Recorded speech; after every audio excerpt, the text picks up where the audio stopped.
एक काम करे वाला पेन बेचूंगा। सर आप लोग पेन बेचते हो?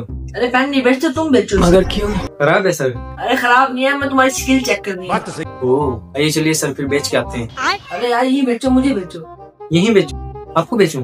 मतलब ये पेन मुझे बेचो। सर जिसके उससे एक बार पूछ लें। यार मेरा ही पेन है, मुझे बेचो। सर आपका पेन आप ही को बेच दूं? तुम्हें जॉब चाहिए नहीं चाहिए? चाहिए सर चाहिए। तो फिर मुझे बेचो। आपको बेचूं?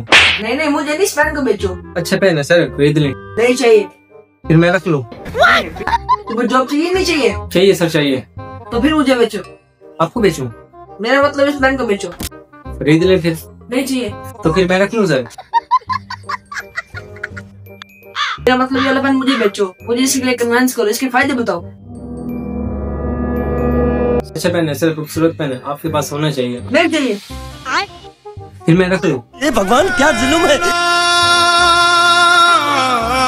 अरे पेन रखो यहाँ पे।